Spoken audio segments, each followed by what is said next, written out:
انسان کو مشقتوں میں رہتا پیدا کیا گیا، حالات کی تلخیوں سے گزرتا ہے، سخت تربیتی مراحل سے اس کو گزرنا پڑتا ہے۔ تو اس چیز کو بیان کرنے سے قبل 3 قسمیں کی گئی۔ پہلی قسم میرے حضور کے پاکیزہ شہر کی، مکہ المکرمہ کی، اس لیے کہ مکہ المکرمہ میں دیکھ لیجئے کہ صحابہ اور حضور کے ماننے والوں نے کیسے تلخ زندگی کاٹی۔ شجر اسلام ثمر بار ہوا تو ہمیں تو یہ کھلے ہوئے پھول دکھائی دیتے ہیں، لیکن ہم نہیں بھول سکتے کہ بلال حبشی کی پیٹھ پہ کیسے کوڑے برسے اور احد احد کیسے پکارتے رہے۔ تو ہم اس منظر کو دیکھیں، مکہ کے ان حالات کو دیکھیں، تو اس لیے قسم کی مکے کی، اور پھر حضرت ابراہیم علیہ السلام کی قسم کی، چونکہ حضرت ابراہیم نے جس قدر اذیتوں سے گزر کر کے، مصائب آلام کا سامنا کر کے، حالات کی تلخیوں کا مقابلہ کر کے اپنا راستہ بنایا اور اپنے رب کی رضا پائی، وہ تاریخ کا ایک انوکھا باپ ہے۔ اس سے بڑھ کر کیا ہوگا کہ جلتی ہوئی آگ میں چھلانگ لگا دی رب کے حکم کی تعمیل میں، بیٹے کی گردن پہ چھری رکھ دی۔ یہ تماشا لب بام نہیں تھا، منا کی وادی میں وہ انوکھا واقعہ رقم ہوا کہ آج بھی تاریخ انگشت بندندہ ہے کیا ایک باپ، اور وہ اس بیٹے کو ذبح کرنے کے لیے آمادہ ہو گیا جو اس کی آنکھوں کا نور ہے اور دل کا قرار ہے۔ رب سے مانگ مانگ کے لیا، لیکن تعمیل ارشاد میں اس بیٹے کی گردن پہ چھری رکھنے کے لیے باپ تیار ہو جاتا ہے اور اس کو ذبح کرنے کے لیے آمادہ ہو جاتا ہے، حتیٰ کہ بیٹے کو لٹا لیتا ہے اور ہاتھ میں چھری پکڑ کے بیٹے کی گردن پہ رکھ کے پوری ہمت کے ساتھ جب چھری چلاتا ہے تو آواز آتی ہے فلما اسلم وتلہ للجبین ونادیناہ ان یا ابراہیم قد صدقت الرؤیا انا کذالک نجزی المحسنین۔ ابراہیم بس کرو، تم نے واقعی خواب پورا کر دکھایا۔ اپنی بیوی کو، اپنے نو مولود بچے کو وادی غیر ذی زرع میں چھوڑ آنا، جہاں کچھ بھی میسر نہیں تھا۔ یہاں آپ کو آپ کے ماں باپ چھوڑ کے جاتے ہیں، ایک خوبصورت آسودہ ماحول ہے، اور آپ کو جس مقصد کے لیے چھوڑ کے جا رہے ہیں تو وہ مقصد بھی آپ کی اور ان کے پیش نظر ہے، لیکن اس کے باوجود بھی جو ہے وہ آنکھیں نم ہو جاتی ہوں گی کہ ہم اپنی اولاد کو یہاں چھوڑ کے جا رہے ہیں، جبکہ ایک محفوظ پناہ گاہ میں آپ کو چھوڑ کے گئے۔ آپ کی تربیت کرنے والا ایک جو ہے وہ توانا طبقہ اور ایک توانا جو ہے وہ سٹاف موجود ہے جو آپ کی فکری، ذہنی، بدنی تربیت کے لیے کوشاں ہیں، لیکن اس کے باوجود بھی والدین محسوس کرتے ہیں، لیکن اپنے نو مولود بچے کو وہاں چھوڑ کے جانا جہاں آب و دانہ بھی میسر نہیں تھا۔ مورخ اسلام فی جلندری نے اس وادی کا نقشہ کھینچتے ہوئے کہا، وہ وادی جس میں وحشت بھی قدم رکھتی تھی ڈر ڈر کے، جہاں پھرتے تھے آوارہ تھا پیڑے بادے سر سر کے، جہاں پر گھاس اگتی تھی، جہاں نہ پھول کھلتے تھے، مگر وہ سرزمی تھی آسماں بھی چھپ کے ملتے تھے۔ تو اس وادی میں چھوڑ کے آنا، حضرت ابراہیم نے جو امتحانات دیے، اس لیے ان کی قسم کی، چونکہ جواب قسم کا تعلق بنتا ہے، تو قسم ابراہیم کے پاکیزہ وجود کی کہ جنہوں نے دکھ سہے، تکالیف، آلام گوارا کی، لیکن پائے سوات میں لغزش نہیں آنے دی۔ تیسری قسم میرے حضور کے پاکیزہ وجود کی فرمایا جتنے دکھ مجھے دیے گئے، جتنی اذیتیں مجھے پہنچائی گئیں، اتنی کسی کو نہیں دی گئیں۔ پیدا ہوئے تو حضور کے باپ کا سایہ سر پہ نہیں تھا، پھر اس کے بعد حضور مختلف مراحل سے گزرے۔ 6 سال کی عمر میں ماں کا انتقال ہو گیا۔ جب راہ حق میں لوگوں کو دعوت رشد و ہدایت دینے نکلے تو جو لوگوں کے رویے تھے اور جو اذیتیں لوگوں نے پہنچائیں وہ ایک الگ باب ہے۔ مکے کی گلیوں سے لے کے طائف کے بازاروں تک جن اذیتوں سے میرے حضور گزرے، ام المومنین سیدہ عائشہ رضی اللہ تعالیٰ عنہ فرماتی ہیں ایک دن حضور کی بارگاہ میں حاضری تھی تو ہم نے عرض کیا حضور کیا احد کے دن سے سخت دن بھی زندگی میں کبھی گزرا ہے؟ صحابہ کی نظر میں اس دن سے سخت دن کبھی زندگی میں نہیں آیا، اس لیے کہ جب 70 صحابہ کی لاشیں پڑی تھیں، حضور کے چچا حضرت امیر حمزہ شہید کر دیے گئے، اور نہ صرف انہیں شہید کیا گیا، ان کا مسلح کیا گیا، اعضائے بدنیاں کاٹ دیے گئے، ناک کاٹ لی گئی، زبان کاٹ لی گئی، بدن چیر کے کلیجہ نکالا گیا، اور پھر ان اعضاء کا ہار پرویا گیا، اور ہندا نے گلے میں ڈال کے رقص کیا، آنکھوں میں نیزے چبھوئے گئے، تو یہ دردناک دن تھا۔ تو حضور کے سر انور پہ سفید رنگ کی پٹی بندھی تھی اور چشمان رحمت میں آنسو تھے، اور بار بار فرماتے تھے ما فعل امی، میرے چچا کی کہانی سناؤ۔ تو یہ دردناک دن تھا جو صحابہ نے اپنی آنکھوں سے دیکھا۔ تو انہوں نے کہا حضور کیا احد کے دن سے سخت دن بھی کبھی زندگی میں آیا؟ ان کا خیال تھا کہ حضور فرمائیں گے ہاں یہ میرا زندگی کا مشکل ترین اور سخت ترین دن تھا، لیکن حضور نے فرمایا ہاں عائشہ، جب طائف کے بازاروں میں تیری قوم نے مجھے پتھر مارے تو یہ دن احد کے دن سے بھی سخت تھا۔ حضور ان کے 3 سرداروں کے پاس پیغام حق لے کے گئے، لیکن انہوں نے آگے سے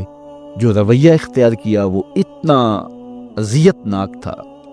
حضور نے فرمایا کہ ٹھیک ہے، میں تمہاری خیر خواہی کا جذبہ لے کے تمہارے تک پہنچا ہوں، تم نے میری دعوت کو قبول نہیں کیا، تمہاری مرضی، تمہارا مقصود، چلو اب یہ بات میرے اور تمہارے درمیان رہنی چاہیے، اس بات کو راز رہنا چاہیے، اہل مکہ تک یہ بات نہ پہنچے۔ انہوں نے کہا ہم کیوں راز رکھیں، بلکہ اوباشوں کے ہاتھ میں پتھر دے دیے، اور حضور جب واپس ہونے لگے تو وہ حضور کے پاؤں پہ سنگزنی کرتے، حضور اپنا ایک پاؤں اٹھاتے تو دوسرے پاؤں پہ مارتے، شدت درد اور احساس کرب سے حضور بیٹھ جاتے تو ان کے غنڈے دائیں بائیں سے بڑھتے اور کندھوں سے پکڑ کے حضور کو اٹھاتے اور مشق سنگزنی کرتے۔ نالین خون سے بھر گئے، لخت لخت زخمی ہوا۔ اللہ اکبر، کیا دردناک لمحے تھے، کیا تکلیف بھری گھڑیاں تھی۔ تو کہا کہ جب طائف کے بازاروں میں تیری قوم نے مجھے پتھر مارے تو یہ دن احد کے دن سے بھی سخت تھا۔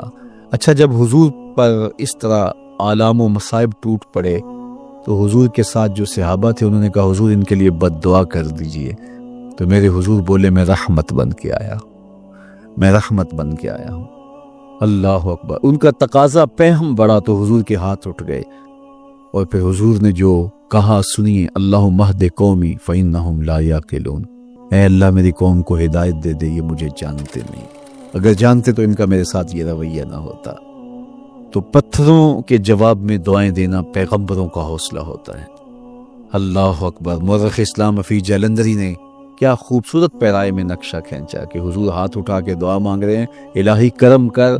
کو سارے طائف کے مکینوں پر، الہی پھول برسا ان پتھروں والی زمینوں پر۔ تو حضور نے دکھ سہے، تکلیفیں سہی، اب 3 قسمیں کی۔ شہر مکہ کی قسم، جہاں حضور کے صحابہ نے تکلیفیں سہی، اس شہر کی گلیوں میں انہیں گھسیٹا گیا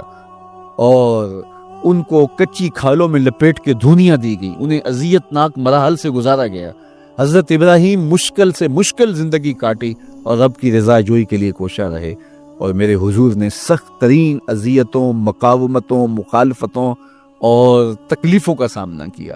تو ان 3 چیزوں کا حوالہ دے کر، ان 3 چیزوں کی قسم کر کے اب انسان کو بتایا جا رہا ہے کہ تم مشکلات سے تمہیں گزرنا پڑے گا، حالات کی تلخیاں تمہیں سہنی پڑیں گی، کسی مرتبے تک پہنچنے کے لیے تمہیں پھر تکلیفوں کی راہ اختیار کرنی پڑے گی۔ تم کون ہوتے ہو؟ میرا محبوب ہو تو تکلیفیں وہ بھی اٹھائے، 2 جہاں کا مالک ہو اور طائف کے بازاروں میں اس کے پاؤں پہ بھی پتھر پڑیں، اور کونین کا سردار ہو اور ان کے اوپر اوجری ڈال دی جائے،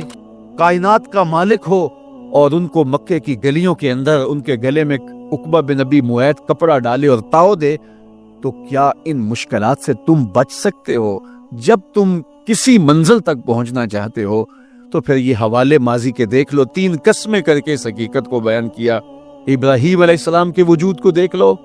حضرت مصطفیٰ کریم علیہ السلام کی ذات ستودہ صفات کو دیکھ لو، اور مکے کی گلیوں میں صحابہ کے ساتھ جو ظلم اور جبر ہوئے اور انہوں نے جو مصیبتیں اور مشقتیں کاٹی وہ ساری دیکھ لو۔ تو 3 قسمیں کھا کر کے کہا کہ بے شک انسان مشقتوں میں رہتا پیدا کیا گیا ہے۔ اس لیے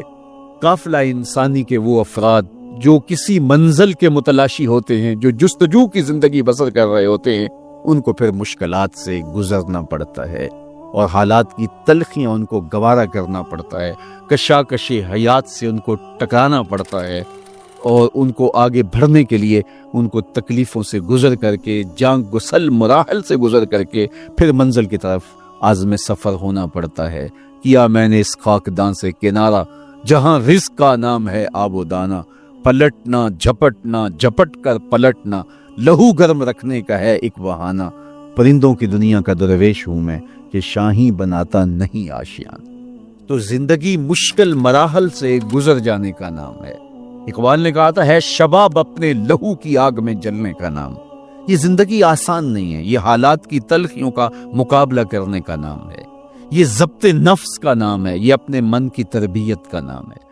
حضرت امام غازی سائت کریمہ کے تحت لکھتے ہیں کہ جب بچہ شکم مادر میں ہوتا ہے تو وہ 3 پردوں میں ہوتا ہے، ایک جھلی کا پردہ، ایک رحم مادر کا پردہ اور ایک پیٹ کا پردہ۔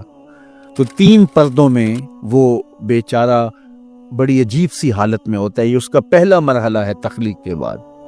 اس کے بعد پیدائش کا دوسرا مرحلہ ہے، یہ زچہ بچہ دونوں کے لیے موت و حیات کے مرحلے ہوتے ہیں۔ اس کے بعد وہ پیدا ہوا، اس دنیا پہ آیا، تو اس کی مشکل کیا ہے؟ زبان ہے، بولنا نہیں جانتا، دیکھتا ہے پہچان نہیں سکتا، سنتا ہے سمجھ نہیں سکتا، ہاتھ ہیں پکڑ نہیں سکتا، ٹانگیں ہیں چل نہیں سکتا۔ کتنی مشکل بن گئی، یہ سب کچھ چیزیں ہونے کے باوجود بھی وہ بے بس دکھائی دیتا ہے، اس کو دودھ مانگنے کے لیے بھی رونا پڑتا ہے۔ تو یہ ایک مرحلہ تھا۔ پھر آہستہ آہستہ اس نے بولنا سیکھا، ایک ایک حرف کر کے، لفظ لفظ جوڑ کے وہ جملے مکمل کرتا رہا۔ آج تو زبان کا طوطی بولتا ہے، آج تو بات کرے تو جو ہے وہ ماحول تھم جاتا ہے، لیکن انسان ذرا پلٹ کے آغوش مادر میں تیری ماں نے ایک ایک حرف تجھے سکھایا تھا، ایک ایک لفظ تجھے سکھایا تھا، لفظ لفظ کر کے، حرف حرف کر کے جملے بنے، اور آج تیری گفتار کی شوخی کے تذکرے زمانے میں ہیں، تو پھر تجھے بولنا سکھایا، تو چل نہیں سکتا تھا، آج تیری جو ہے وہ جولانیاں دیکھنے والی ہیں، تیری رفتار کو کوئی چھو نہیں سکتا ہے، تیری آنکھوں کی بجلیاں آج عقابوں سے بڑھ کر ہیں، آج تیرے کانوں کے اندر نغموں کا جہاں آباد ہے، آج تیرے ہاتھوں کی گرفت کہ آگے شیر غراں بھی ہو تو وہ بھی بے بس ہو جاتا ہے، لیکن دیکھ تو کتنا مجبور تھا۔ اچھا چلو وہاں سے آگے آئے، پھر زندگی کو سیکھنا پڑتا ہے، آداب سیکھنے پڑتے ہیں، کس سے کیا بات کرنی ہے سیکھنا پڑتا ہے، آگے بڑھے، جوانی کی دہلیز پہ پہنچے۔ جوانی انسان کی زندگی کا باقپن ہوتا ہے، عروج ہوتا ہے، اللہ اکبر، لیکن جوانی کو تقدس معاب رکھ کے منزل تک پہنچانا یہ سب سے مشکل مرحلہ ہوتا ہے، چونکہ جذبات بے قابو ہیں، خواہشیں آوارہ ہیں، اور تا حد نظر نظارے ہی نظارے جو دل کو کھینچتے ہیں۔ اب اپنے تقدس کو جو شخص محفوظ رکھے، کائنات میں سب سے قیمتی جوہر حضرت انسان کا اس کی عصمت کا جوہر ہے، اور سب سے حسین چہرہ وہ ہے جو جنسی کالک سے اپنے آپ کو بچا لے۔ تو جوانی ہو، باقپن ہو، اور پھر اپنی خواہشات کو بے قابو نہ ہونے دیا جائے، سب سے مشکل مرحلہ پوری زندگی میں یہ آتا ہے۔ کسی نے کہا تھا کتاب زیست کا ایک اور باب بیت گیا، شباب بیت گیا، ایک عذاب بیت گیا۔ تو شباب کا ختم ہونا اور اس کو خیریت سے منزل تک پہنچنا، یہ کتنا بڑا مشکل مرحلہ ہوتا ہے، جس کا جوانی میں باطن کا چہرہ مسخ ہو جاتا ہے اور جنسی کالک سے جو چہرہ آلودہ ہو جاتا ہے، اس کا عفت کا دامن داغدار ہو جاتا ہے۔ تو اس لیے وہ چہرہ تاباں ہے، وہ چہرہ روشن ہے، وہ چہرہ منور ہے، جو اپنے آپ کو کالک نہیں لگنے دیتا اور اپنی عصمت کی حفاظت کرتا ہے۔ میرے حضور نے بھی ارشاد فرمایا، سبعۃ یظلھم اللہ تعالی فی ظلہ یوم لا ظل الا ظلہ، 7 اشخاص ایسے ہیں قیامت کے دن جب کوئی سایہ نہیں ہوگا، اللہ ان کو اپنے عرش کا سایہ عطا کرے گا۔ ان میں سے پہلا شخص امام عادل حکمران، دوسرا شخص وشاب نشأ فی عبادت اللہ، وہ جوان جس کی جوانی اللہ کی عبادت میں بسر ہوئی۔ تیسرا وہ شخص ورجل قلبہ معلق بالمساجد، وہ شخص جس کا دل مسجد میں لگتا ہے، مسجد میں جمتا ہے۔ اور چوتھا شخص ورجل دعته امرأة ذات منصب وجمال فقال انی اخاف اللہ، وہ شخص جس کو دعوت گناہ ملی اور حسن قدموں میں بچھنے کے لیے بےتاب ہوا، اور اس نے کیا کہا، انی اخاف اللہ، میں اللہ سے ڈرتا ہوں، میرا اللہ مجھے دیکھ رہا ہے۔ میرے حضور نے فرمایا قیامت کے دن جب کوئی سایہ نہیں ہوگا، اللہ اس کے اوپر اپنے عرش کا سایہ تان دے، جو اپنی عصمت کے جوہر کو بچا گیا۔ تو یہ ایک مشکل مرحلہ تھا، اپنی جوانی کے تقدس کی حفاظت کرنا، میرے حضور نے ارشاد فرمایا انا حبیب اللہ، میں اللہ کا حبیب ہوں، جو جوان جوانی میں توبہ کرتا ہے وہ بھی اللہ کا حبیب ہے۔ کتنا بڑا اعزاز ہے اور کتنا بڑا کمال ہے جو شخص کو ملتا ہے جو جوانی میں اپنی عصمت کے تقدس کی حفاظت کرتا ہے، اپنی آبرو پہ پہرا دیتا ہے، اپنی نظروں کی حفاظت کرتا ہے، اپنی سوچوں کو آوارہ نہیں ہونے دیتا، اپنے خیالوں کو بھٹکنے نہیں دیتا، اپنی خواہشات کو بے قابو نہیں ہونے دیتا۔ تو یہ مشکل ترین لمحہ تھا۔ اس کے بعد امام راضی کہتے ہیں اب شادی کا مرحلہ ہوا تو پہلے خود اپنی ذمہ داری تھی، اب کسی کا بوجھ بھی اٹھانا پڑا، یہ اگلی مشکل آ پڑی۔ پھر بچے ہوئے تو پھر اپنی زندگی تو ختم ہو گئی، پھر ساری زندگی، پھر بڑھاپے میں چلے جائیں، ارذل العمر تک چلے جائیں، یہ ساری زندگی مشکلات لقد خلقنا الانسان فی کبد۔ تو ہمیں عملی طور پہ مشکلات کے مقابلے کے لیے تیار ہونا چاہیے۔ دیکھیے ہم جب شکار کرنے جاتے ہیں اور وہ خطرناک جنگل ہو جس میں شیر، بھیڑی اور دیگر جانور بھی ہوں، تو پھر ہم حفظ ما تقدم کے طور پہ سب کچھ ساتھ لے کے جاتے ہیں اور اس انداز سے جاتے ہیں کہ ہمارے اوپر اگر کوئی حملہ ہو تو بچاؤ کی یہ تدبیر ہو۔ تو ہم عملی طور پہ اس کے لیے خود تیار ہوتے ہیں، تو پھر کوئی ہونے والا حملہ غیر متوقع نہیں ہوتا اور ہم اس کے لیے اپنے آپ کو مستعد اور فعال پاتے ہیں۔ اسی طرح میں اور آپ اگر زندگی کے اس فلسفے سے آگاہ نہیں ہوں گے کہ زندگی مشکلات کا مجموعہ ہے، حالات کی تلخیاں ساری زندگی ہمارے ساتھ رہیں گی، تو کوئی بھی تکلیف، کوئی بھی اذیت، کوئی بھی ایسا واقعہ جو ہم نہیں چاہ رہے ہوں گے وہ روح پذیر ہوگا تو ہم گھبرا جائیں گے اور پھر اس وقت ہم دکھی ہو جائیں گے۔ اس لیے ہمیں یہ قرآن نے سکھایا ہے کہ تم عملی طور پہ زندگی کی سختیوں کا مقابلہ کرنے کے لیے آمادہ اور تیار ہو جائے۔ قرآن مجید میں جو صبر کا لفظ ہے اس کا مفہوم یہ ہے کہ حالات کی جو تلخیاں تمہارے اوپر آتی ہیں، وہ غربت بھی ہو سکتی ہے، وہ بیماری بھی ہو سکتی ہے، وہ لوگوں کی عداوت اور دشمنی بھی ہو سکتی ہے، وہ اور بہت ساری چیزیں ہوتی ہیں، وہ جنگوں کی حالت کا بپا ہو جانا اور تمہارا دشمنوں کے نرغے میں گر جانا، یہ سب کچھ ہو سکتا ہے۔ تو اس کے اوپر استقامت کے ساتھ تم کھڑے رہو اور تم ان کو برداشت کرنے کی اپنے اندر ہمت اور حوصلہ رکھو، تو پھر وہ تمہارا صبر ہوگا، اور یہ قوت اگر تمہارے اندر پیدا ہو جاتی ہے تو پھر تمہاری زندگی آسان اور سوکھی ہو جاتی۔ لیکن اگر یہ دولت تمہیں نصیب نہیں ہوتی تو پھر ساری زندگی دکھوں اور شکموں سے بھری رہتی۔ اس لیے ہمیں یہ چیز سیکھ لینی چاہیے کہ زندگی نام ہی مشکلات سے نبرد آزما رہنے کا ہے۔ عملی طور پہ ہم دیکھو، ہمیں پتہ ہے سردی آ رہی ہے تو اس کا ہم پہلے انتظام کرتے ہیں، تو سردی ہمیں دکھی نہیں پھر کرتی، ہم سردی سے بھی لطف لیتے ہیں، موسم برسات سے بھی مزہ لیتے ہیں، اور گرمی سے بھی ہم ایک حاصل حاصل کر لیتے ہیں اگر ہم اس کو جو ہے اس کے لیے عملی طور پہ اپنے آپ کو تیار کر لیں۔ لیکن اگر ہم اس کے لیے تیاری نہیں کریں گے تو سوائے گھبراہٹ کے اور کچھ نہیں ہوگا۔ تو مجھے اور آپ کو عملاً اپنے آپ کو اس بات کے لیے آمادہ کرنا پڑے گا کہ زندگی ان حالات کی تلخیوں سے ٹکرانے کا نام ہے، اور ساری زندگی ہمیں ان مراحل سے گزرتے رہنا پڑے گا۔ اور قرآن نے جو ہے وہ 3 قسمیں کر کے، اور 3 قسمیں بھی شہر مکہ کی اور محبوب کریم کے پاکیزہ وجود اور جناب ابراہیم علیہ السلام کی،